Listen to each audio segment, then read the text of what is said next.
And so, welcome everyone. Welcome to Going Beyond with James and Tennille, aka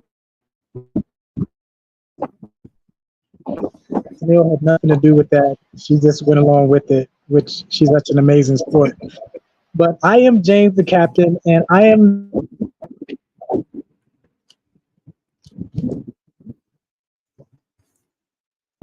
and discover their sole purpose so that they can live a life of joy, fulfillment, and love and abundance and all of that good stuff. So I'll let my beautiful co-host introduce herself. Hi again, I'm Tennille. I'm a trauma-informed holistic wellness coach and co-founder of 𝐈'𝐦 𝐉𝐚𝐦 Meditation, where we help people get back in touch with the essence of who they are.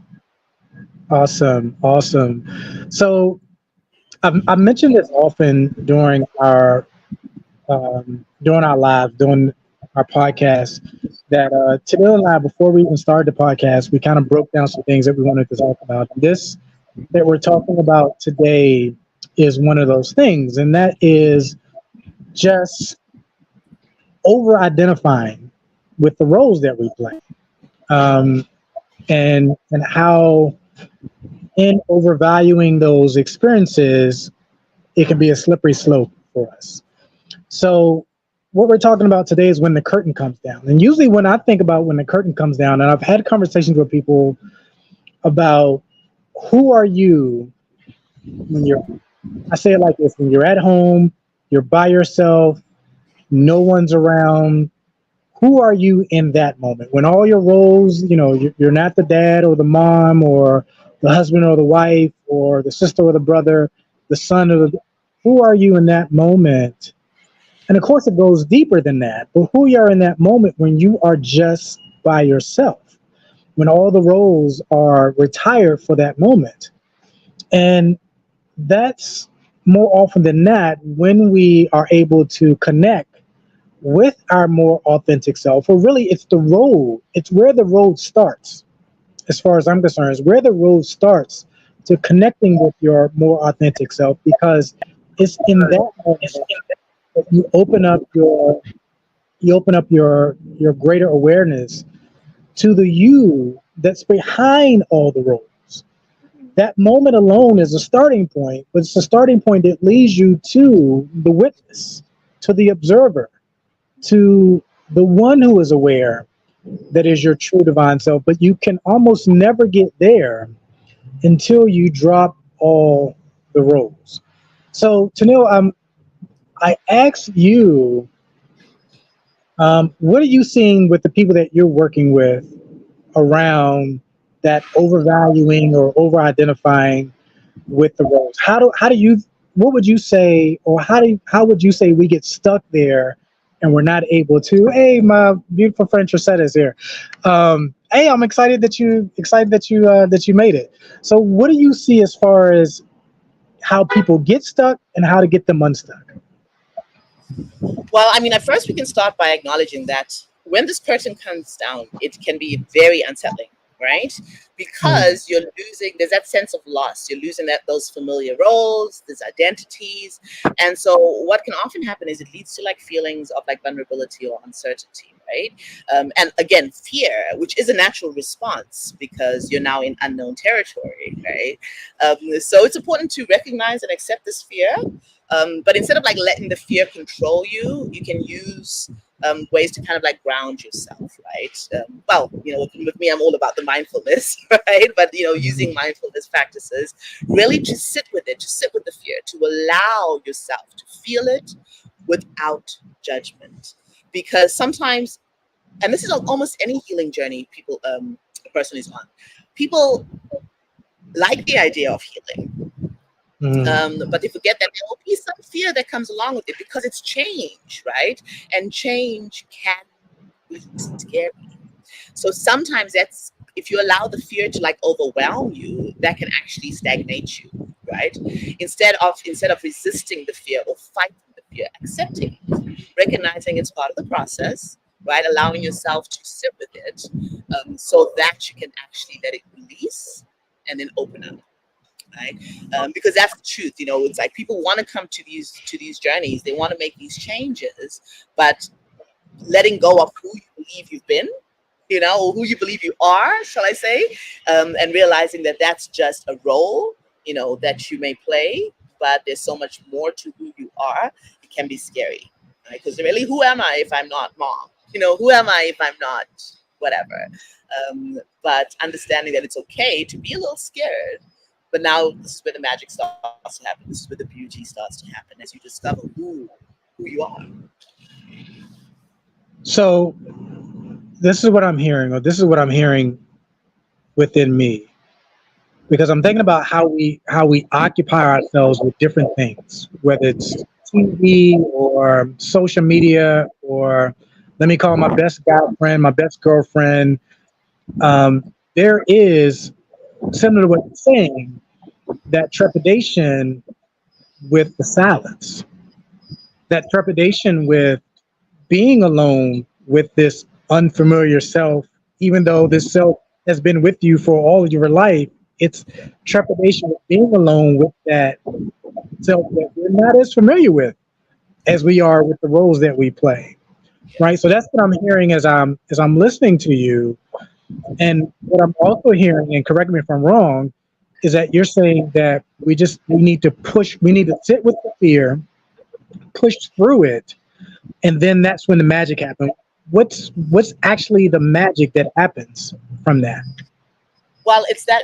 Remember, in our last podcast, we spoke a lot about the whole clarity thing. It's right now you really beginning to accept yourself, right? Because especially if, let's say, there are things about your past that you've done that you don't love, right? Sometimes it's scary to think about, well, who's the person underneath all this? And what if I don't like them, right? What if I don't like this inner me? But realize that even if your outward behavior has been negative, it's always that inner you has always sought to protect you, right? Which means that whatever the actions may have been, or whatever the inner aspect of you was driving particular actions, it was to protect you. But your core, your source will always be good. You just have to be open to seeing and meeting yourself, right? And how we get there again is that mindfulness. That's just let it be uncomfortable, but be kind. I think I spoke about this last week as well. A lot of people are not kind to themselves, right? They often judge themselves more than even the outside world is judging them, right? And so when you're with that fear, it's like, it's okay. Fear is normal. Fear is a part of this process, right? Let's release that fear. And sometimes it can be literally a physical release. So, for example, this is something I do when it comes to it's a embodied processing technique to help release more negative emotions. And one of them, for example, sadness. This is commonly used for sadness, and it applies most. But it's very simple. It's essentially hugging yourself. This is one of the ways you can show yourself love, right? So you can take your arm and basically hold the back of your neck, right? And then wrap your other arm around you. So you're essentially giving yourself a big hug. And then you breathe, and then you feel it, and then you let the thoughts come, and then you remind yourself that it's okay. You are whole, right? This is scary, and it's okay to be scared. Because remember I spoke to you about how a lot of the times as adults, we have difficulty processing emotions, and it's usually because when we were children, we really were taught to suppress them, right? Not to express them because they were dangerous, annoying even to our parents, you know what I mean? And this is something that is almost amplified, particularly with men, because young boys can't be scared. So a lot of people actually don't know how to even process fear, right? They know how to suppress it. They don't know how to sit with fear. They don't know how to be comfortable being scared, because being scared means you're weak, right? So it's like you tie all these aspects and these knowledge together and allow yourself to feel your feels, right? Be scared. It's okay, right? You're not weak for being scared. You're not whatever other negative thing you may call yourself because of this fear, right? And you need that comfort. And if you don't have anyone else to comfort, well, be there for you. and let yourself go through that. And as you do, you'll find what happens is you amplify it first, and then it starts to subside on its own. And as it subsides, as your body basically gets into this regulated state, suddenly it's not so scary anymore. Suddenly you start to realize how you were capable. And I'm telling you, the answers will come through on your own as to how to now move forward, right? But the key thing, you have to be comfortable with what you feel in these moments. I love that. And I also love what Trisetta, the last thing she said. She said that it's the fear of the unknown that can paralyze us. And that's kind of sparked so much within my consciousness, because I go a little deeper when I talk about my stuff. I have a podcast that I do on Thursday where I go a little bit deeper. And I'm really thinking I was really thinking as I read that from Trisetta, that the unknown is really our true self. It's our divine essence. It's who we are as the God self. And we are so disconnected from that truer part, that part that continues to live on beyond this reality, beyond this body, beyond this mind, that we're so disconnected from what the Bible calls who we are as a living soul, that it's the unknown, that we're essentially so connected with our ego, which we know that the true self is now the unknown. And that is, and again, it's the over-identification with the ego that makes us afraid of who we really are. And I remember, again, it sparked so much as I read that, or typing that out. It makes me think of a journal entry that I had sometime last year, and I was just kind of journaling to love, and how I thought that I was going to be judged by you, meaning what we call the unknown in this moment, or love, or the divine self. And really, I think we misunderstand who we are beyond those roles, that if I'm alone with that unknown is going to judge me, that unknown is going to, that all my secrets, all my stuff is going to be laid out, and I'm going to be seen as less than. When the truth is, I'm going to be seen as the greater than that I am. Let me put this here. Trisetta says, too many of us are walking around wearing masks, and it's only once we remove them that we can truly know ourselves. So true, yes. Trisetta. And that's something I'm actually going to be talking about in my personal podcast on Thursday. And I imagine Tennille knows this, and Trisetta knows this, and probably many of those who are watching know this. But for those who don't, the personality comes from the Greek word persona, which means mask. Yes. So when we're in our personality self, we are essentially wearing the mask. It's Tennille, you touched on this. We think vulnerability is a bad thing. Vulnerability is where your true power lies. But as long as the mind, the ego, can get you from entering into that space of vulnerability, it can keep you from your power. And in essence, the mind can maintain control over it. So I love that but that's what it makes me think about. And it makes me think about that, Trisetta, because that's something I'm going to be talking about in a couple of days. But that personality, and we're so drawn to personalities. And it's not that that's a bad thing, because I enjoy being around people who are authentic and who are themselves and who are funny, who have amazing energy. But it's also good that even when I present myself this way, or another person present this way, that there's something even greater beyond that is the true self.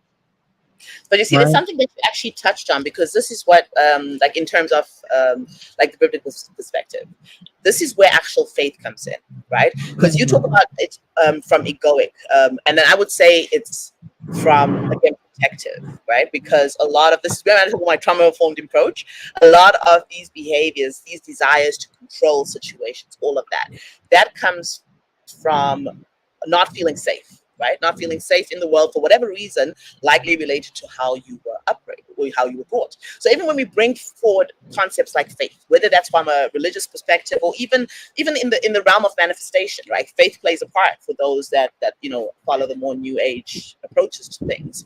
You have to have this faith that whatever it is going to happen. But you can't have that faith if you have this desire to kind of like control the outcome, right? So what tends to happen is now you've got this conflict between fear and faith. That fear takes over, it drives the need to control, right? And we find ourselves clinging so tightly by the reins, like trying really to manage every detail of our lives, to maintain whatever we believe we are, right? As opposed to being able to release, right? And let who we are come through. But it's fear-based. Again, fear drives a lot of, and again, this is why we have to be compassionate with ourselves. We have to not judge ourselves for that fear, right? Because it actually manifests within our body in so many different ways. When I talk about, that my approach is the biopsychosocial spiritual approach, where on the biological level, that stuckness that Trisetta was talking about, right? That paralysis that she was talking about, well, that can literally like manifest physically in your body, right? It shuts you down, right? You can't do anything else because it's like, what is going on here? It's that fear shuts you down literally physically, which means you can't even move forward. And some of the ways that you can do this is that when I talk about self-compassion, it means checking in with yourself. And you can start first biologically, physically. All right, how's my body feeling? What's happening right now? Right? Then you tap into your mind. What am I thinking? Right? What thoughts are running through my mind? What's going on here? Right? And then you actually think of the social part. Am I connected to supportive relationships? Because honestly, sometimes our social circle can get in the way of our progress. It really can. Right? Having a supportive network is part of that, connecting us to the collective consciousness. Having people around us that are on, they don't have to be on the exact same path, but they at least need to be to some degree supportive of our path, so that they do not help to now amplify that fear that we are already facing because we're making this major change, right? Or we're trying to make this major change. So this is why it's like our whole experience. And once you're able to recognize these factors, set appropriate boundaries, check in with yourself, be kind to yourself, then that spiritual aspect, right? Now you can really consider, how am I connecting with myself? How am I connecting with the divine? How am I connecting with God? Depending on how it is that you see this. But getting there is not simply as, put faith, put trust. Yes, technically it is as simple as that, but that's when it's taken alone when we take it alone without acknowledging that a person's lived experience, right? Experience probably resulted in the compounding of fear that make it not so simple. Then you accept that fear, you release that fear, you connect with yourself, and each step brings you closer to getting to that element of being able to truly connect with yourself, with the divine, whatever it is, right? That faith will open up the closer you are to getting in touch with yourself. It may be hard at first, right? Because you can't trust what's happening out there. You have to control. You can only trust what you can do. You know what I mean? But it's more than that, right? You should be able to trust what you can do, what you can see, that unknown. But it sometimes takes a few steps to get there, depending on your fear. Yeah. Shout out to Trisetta. She said she had to go. So if you pick this back up at this point, Trisetta, thank you for hopping on. Again, if you choose to hop back on and catch the rest of this. So this is what came up for me. Thought about my journey, and I thought about all the different processes and things that definitely had some value to them. Some had no value in getting to this point. And so I'm definitely not minimizing anybody's experience, anybody's, whether you start from trying to delve into more spiritual based approach or more, let me, try it from a different angle. But the word that keeps coming up for me is concepts. And it could be because, so you might hear some noise in the background. Yeah. Very often. So I don't have any So yeah, the word that comes up for me is concept, and it's like fear is a concept. Um, faith is a concept. We all have an idea about what that represents for us, and where it leads me is getting to the point where we drop all concepts and we just are. We just be, and it's really akin to meditation, maybe, where we're emptying the mind, or just even the practice of no mind. But either where we're examining these concepts, or we are emptying ourselves of these concepts. But essentially, for me, they're just concepts. They're just ideas that represent different things for different people. I might have a different representation of what faith means than you do, or than somebody who's more religious, or somebody who's more spiritually awakened, even which even spiritually awakened is a concept. So I am all for whatever road that we have to travel to get to the place where we are absent of concepts, and we are just who we are. We are just being. See, Mindful Moments podcast, Just Be, love this. One more person, let me see. Hi, James and Chanel. I clicked this link by accident, but I'm so happy to be tuning in. This talk is exactly what I needed to hear today. Awesome. Awesome. And definitely, whether you're following me or following Tanil, definitely make sure, whichever one you're not following, that you follow. Tanil does such amazing work, especially around trauma-based and mindset. And she's just awesome. Just follow her if you don't follow her. But that's what comes up for me, Tanil. It's just, I think there is, even in this moment for me, an egoic connection.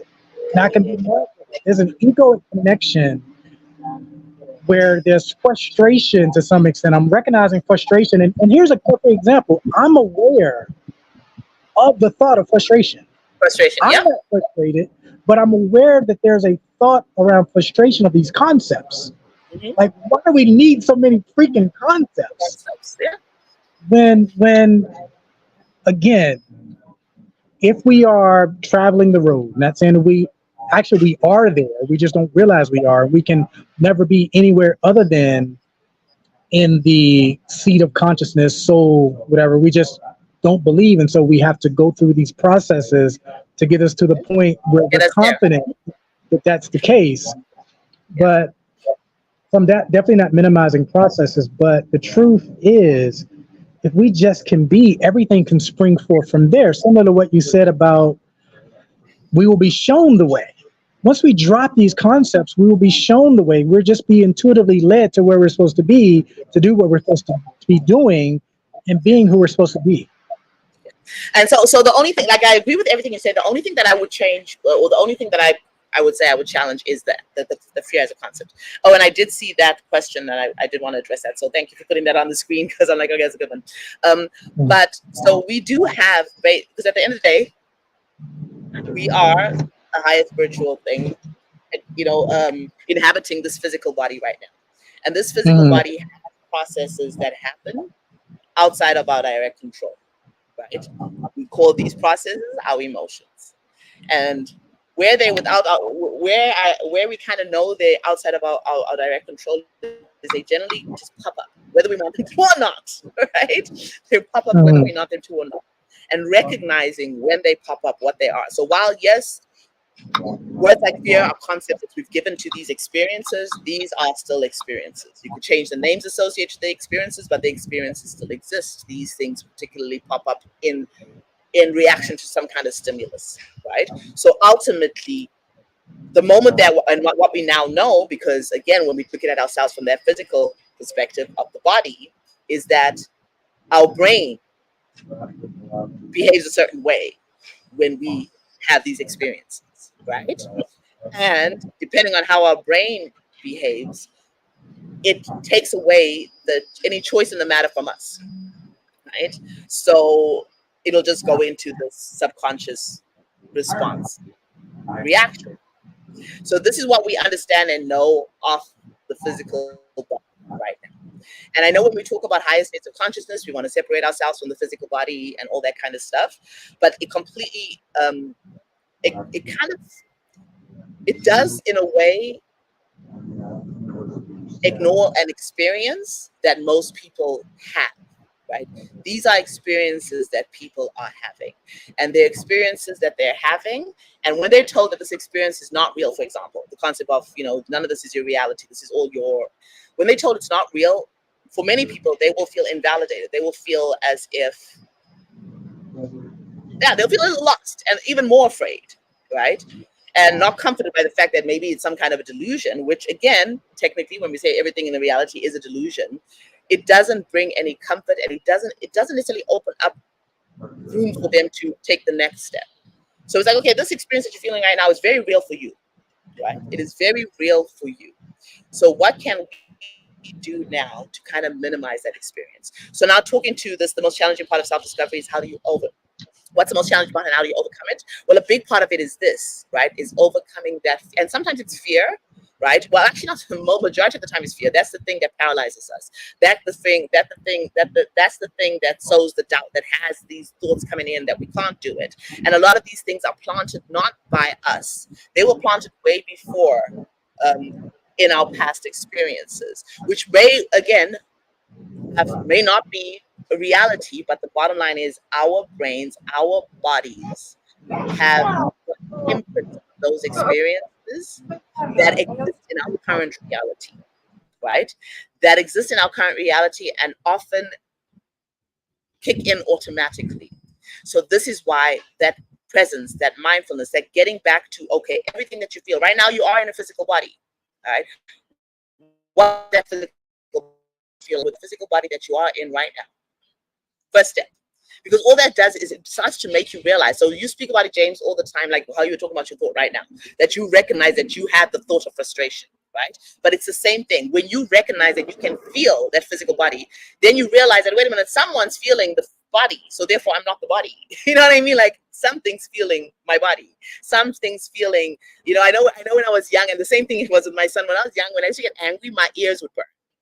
That was my actual physical response. And I know my son had it too, because my son's a lot fairer than I am, and his ears would go bright red when he got angry, right? So that's literally like that physical, that's a physical response to this emotion that's happening within your body. So when you start to recognize that, oh, my ears are burning, oh, my heart's racing, oh, my body's tingling, whatever it is for you, that's the first step to start to recognize that you are experiencing the body.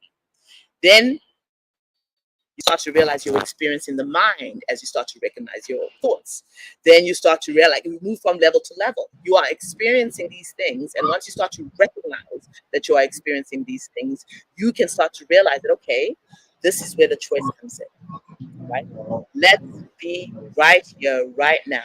Let's calm down, right? So that these things don't interfere and create these negative assumptions, these negative, I don't know if you watched the movie Inside Out, I love it, but there's a point where the character anxiety is literally stuck in a loop, right? Because that's what happens with negative thoughts. You get stuck in a loop of negative thoughts because you can't separate yourself from those thoughts. And by separating yourself from those thoughts, it starts by recognizing what it feels like, what the experience you are having in this here and now is, physically, mentally, right? Socially too, and then that spiritual connection. And again, what takes you will start to strengthen. Yeah, I love that. And as I'm listening to you, I love us in the sense that you have this perspective that's from this angle, right? Like, and I had this perspective from this angle. And you talked about how someone, and more than likely someone that follows you to some extent, or maybe your ideal audience may hear something I say and feel invalidated, right? And then I think about how my people love this stuff that I talk, like they get it, right? And so doing this kind of the yin and yang, we reach for that middle road where hopefully everyone can tap into what we're saying, or at least have their mind open to something different. My friend I got all my beautiful friends hopping on today. Danny's here. Absolutely love her. Again, for those who don't, I mentioned Tanil, but for those who don't know Daniel Falls, I say her full name. Find her on TikTok. Find her on TikTok. She's super cute, but she's super married, y'all. Don't slide in the DM. She's super cute, and she's wise as fuck, and she's just an amazing person. But follow her on TikTok if you haven't already. But finding that middle road and answering Mindful Moments podcast, what I've seen to be the most challenging part of self-discovery is two things. It's the circling back, which is constantly going to be required.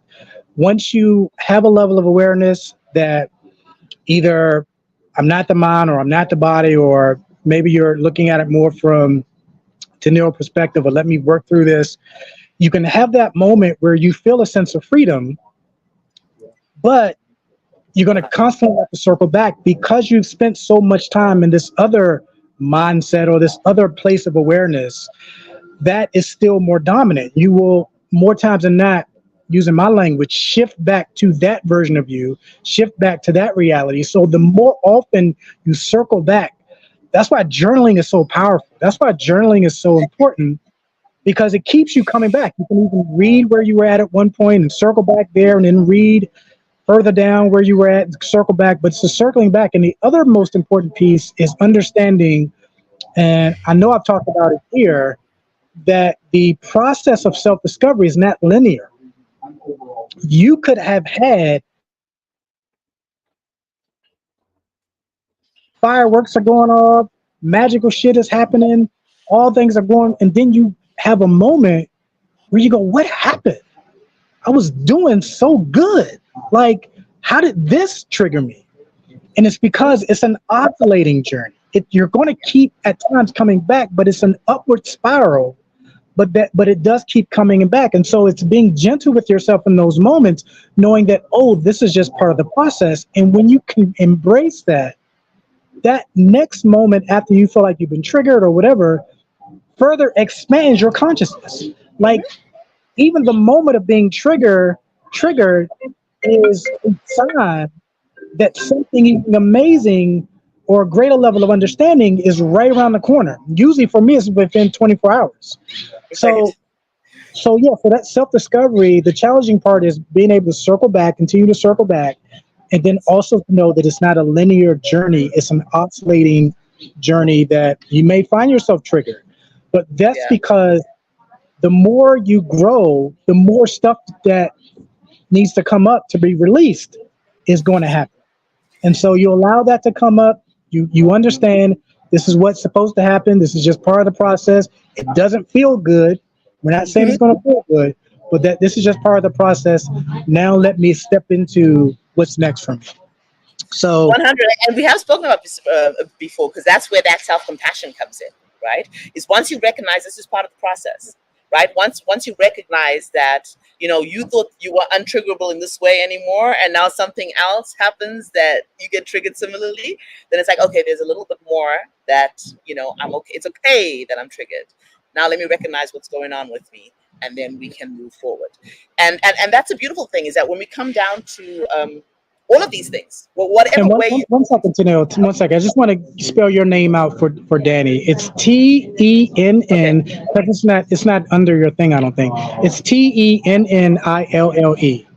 That's all right, correct, go ahead. Yay, look at you. So many people always get it wrong. It's love in it. Anyway. So what was I saying? So it's a compassion thing that we were talking about, right? Is that when that happens, right? When a trigger comes along that you thought you were over, this thing something like this shouldn't trigger me anymore. It's okay. Getting upset with yourself, right, doesn't really help. It puts you back even further, right? Recognizing is part of the process, allows you to be kinder to yourself, right?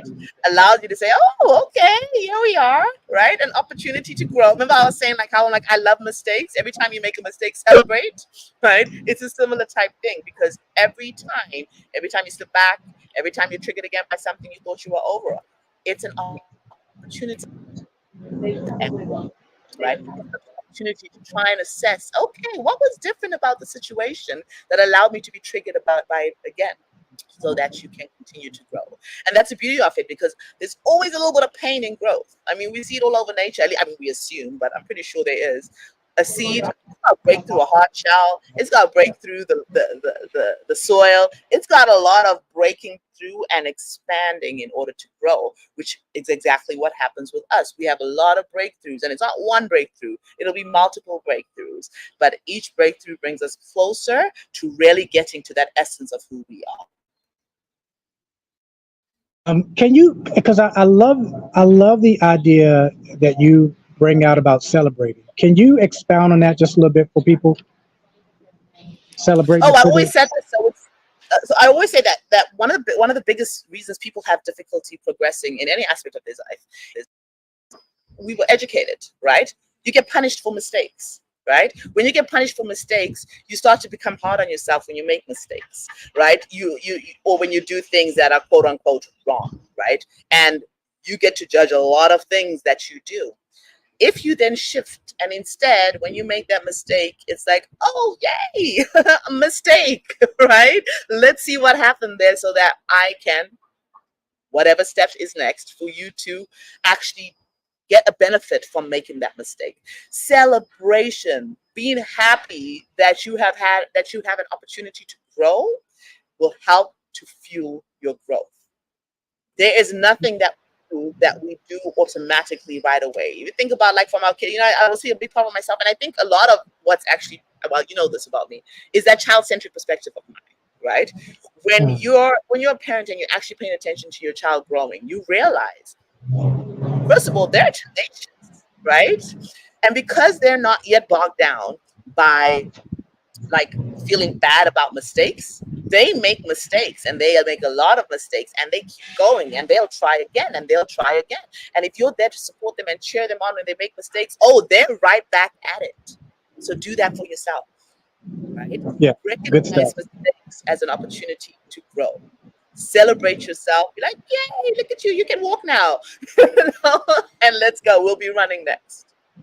Yeah, that's such a powerful mindset shift, right? Like, that's such a, and I say something similar.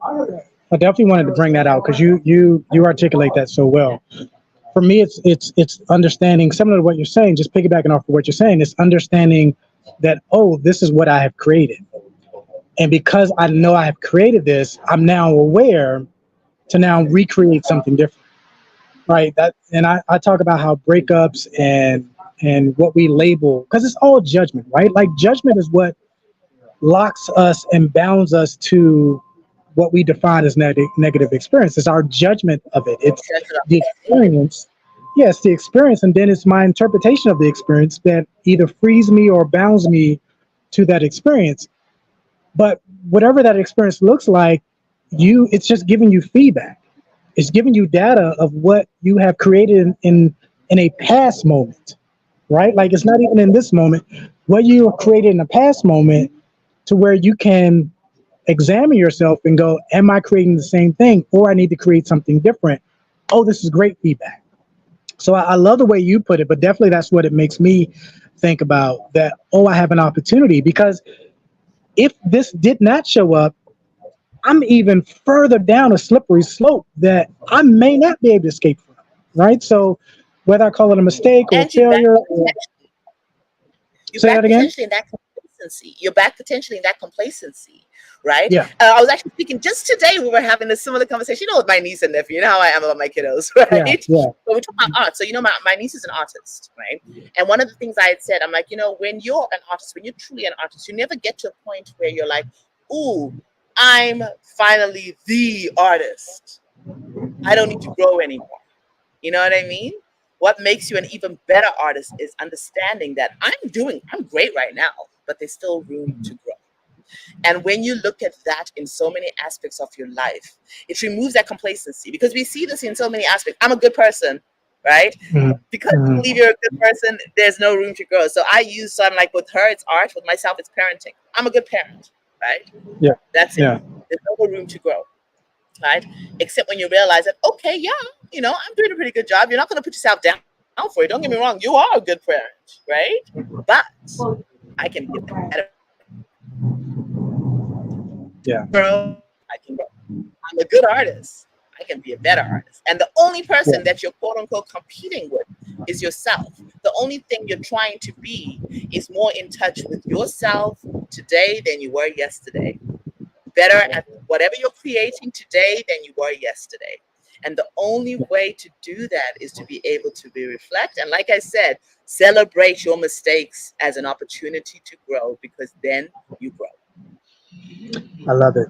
I love it. And I think that's a great place to kind of break off. I think this was an amazing episode, Tennille. I really think it was a, I don't know if it was all my beautiful, amazing, couple of my beautiful, amazing. See, it's nice to be celebrated. Yeah. Do that to yourself. Yeah. So this was definitely a good episode. So having said that, when the curtain, what to do when the curtain comes down is be gentle with yourself, embrace the unknown, and allow yourself to enter into that space more fully. Anything you would close with, Tennille? That's it. I think you've basically look. For once, I have nothing more to say. Oh wow! All right, so everyone, we will see you back. It's every Tuesday at 10 a.m. Pacific Standard Time. Tennille has a interview. Was that an interview from yesterday on YouTube? There was an interview from yesterday. Yeah, there was an interview from yesterday on YouTube. Circle of Freedom, right? Circle of Freedom. Circle of Friends with Jason. Yeah, Circle of Friends. Their Circle Back to You podcast on Circle of Friends on YouTube.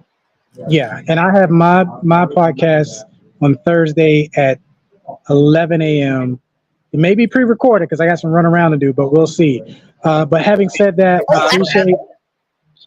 Before you leave, I do want to do a quick plug because it's actually an important event. Yeah, that's with Circle of Friends. So not this weekend, but the following weekend, the weekend of the 7th, the Circle of Friends is doing a PTSD expo. So I'll be a speaker there, but there's amazing speakers that'll be there. So for myself, I'll be talking about PTSD from the perspective of, so I'm Zimbabwean, right? And in Zimbabwe, the country has gone through decades of traumatic events. Right. So what I'm talking about is how PTSD is more than just because right now most people think about PTSD, they think about war veterans and the like. Right. But societal traumas can also result in PTSD that can be overlooked because of the fact that everyone's experiencing it. Right. So it should be a very powerful it's like an expo, so there'll be multiple speakers. So if anyone wants to tune in, Circle of Friends. I know Jason's on LinkedIn.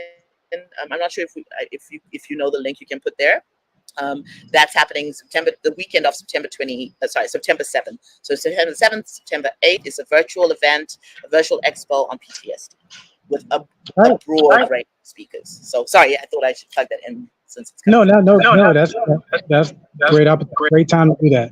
So having said that, we appreciate you all, we love you all, and we will see you next time. Take care, everybody. Bye.